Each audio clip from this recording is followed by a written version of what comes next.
네, 안녕하세요. 윤영근 변리사입니다. 제63회 변리사 시험 2026년을 대비한 대비 전략에 대해서 설명드리도록 하겠습니다. 자, 우선 이 전략을 설명드리기 전에 제가 앞서서 여러 가지 컨텐츠를 찍어 놓은 게 있습니다. 첫 번째로 통계 분석을 해 놓은 게 있습니다. 그래서 통계 분석과 관련된 컨텐츠를 한번 꼭 보시길 바라고요. 그 다음에 또 컨텐츠가 뭐냐면 이제 합격자들에 대한 분석, 최고령, 그 다음에 뭐 최고 점수 받으신 분, 뭐 그다음에 남녀 성별 비율, 뭐 이런 것들. 그래서 이런 분석들을 보시면서 또 오늘 2026년 변리사 시험에 대한 공부 전략, 요거를 설명드리려고 하니까 한번 꼭 미리 좀 보시고 요 컨텐츠를 보셨으면 좋겠습니다. 자, 그러면 62회 시험 핵심 데이터 요약을 좀 해보면, 자, 합격자 수는 뭐 안정세, 뭐 근데 이건 뭐 정해져 있습니다. 그래서 경쟁률도 뭐 거의 뭐 일정하게 돼 있기 때문에 크게 변동사항은 없는 것 같고요. 작년 시험에서는 62회 때는 좀 민소 과목이, 그러니까 민사소송법이죠. 그 과목이 조금 어려웠던 게 있기 때문에 좀 하락한 부분이 있습니다. 하지만 여러 가지 분포를 보면 전체 점수 분포는 역시 상위권이 있고요. 뭐 워낙 이제 변리사 시험은 200명 한도로 해서 매년 200명을 뽑죠. 1차 시험 때는 600명씩 뽑게 되고요. 그러다 보니까 이제 1차 시험을 합격하고 나서 한 번은 더 시험 볼 수 있는 기회가 있죠. 우리가 이제 뭐 학원가에서는 이제 기득이라고 보통 표현을 하고 있는데, 그때 이제 600명 또 작년에 합격한 분, 뭐 합쳐서 보통 1200명 정도가 2차 시험을 보게 되는 겁니다. 그 중에 200명 안에 들어가야 됩니다.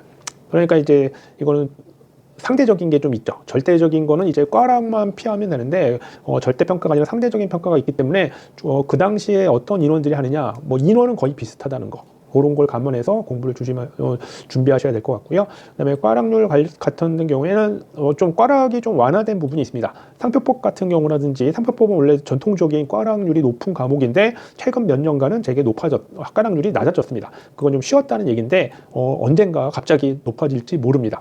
그래서 논점 누락형에 대한 채점이 조금 점수를 높게 채점된 부분이기 때문에 그런 걸 그냥 보시고서 그냥 편하게 공부를 하시려고 생각하시면 안 됩니다. 이거는 이제 이게 난이도가 항상 이렇게 왔다 갔다 하거든요. 이런 것들은.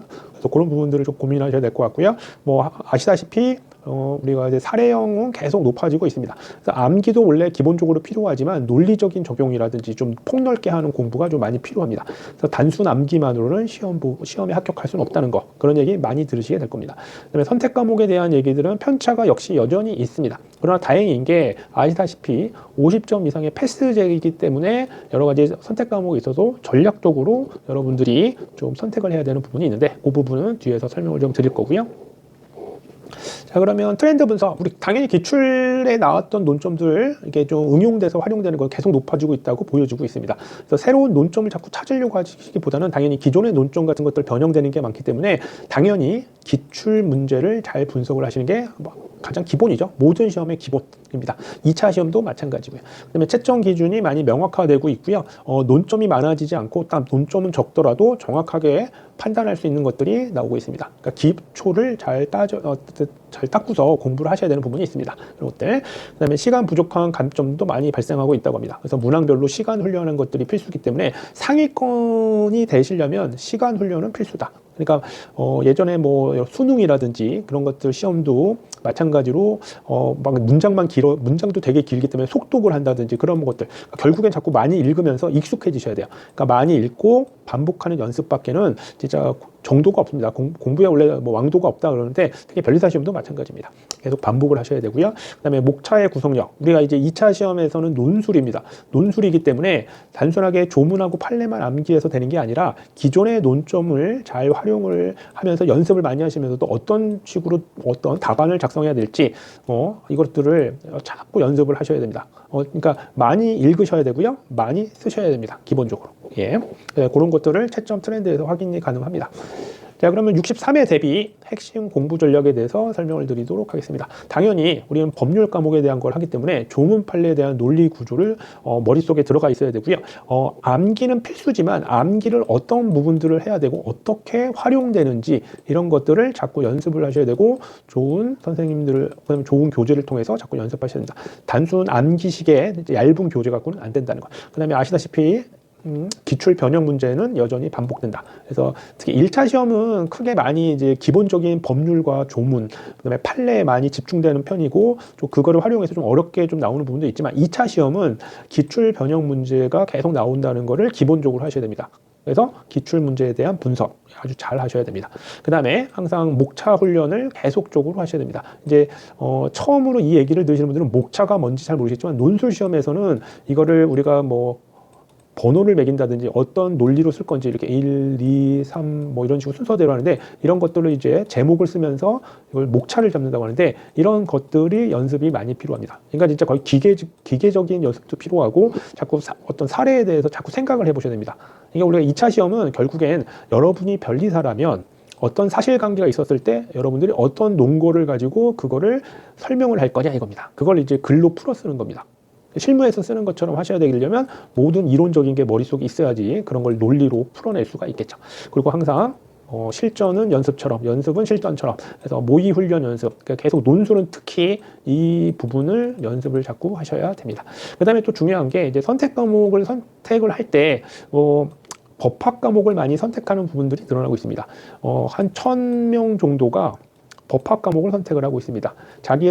자기의 전공에 가까운 선택 과목을 선택하는 경우도 있지만, 이제 패스제로 바뀌었죠. 우리가 이제 뭐 민사소송법, 특허법, 상표법 같은 경우에는 점수를 평균 내지만 선택 과목의 경우에는 50점 이상만 맞으면 패스가 됩니다. 마치 1차 시험에 토익 점수 뭐 일정 점수만 되면 딱 패스, 어떤 그 과목에 대해서는 뭐 이렇게 패스만 되는 조건만 되는 거거든요. 그렇기 때문에 선택 과목을 선택을 하는 거를 자기가 좀 어느 정도 자신 있는 거라면 전공에 가까운 걸 해도 되고, 그 다음에 시간적인 투자라든지 효율성을 고려할 땐 법학 과목 쪽으로 많이 하고 있습니다. 저작 과목, 저작권법이라든지 디자인 보호법.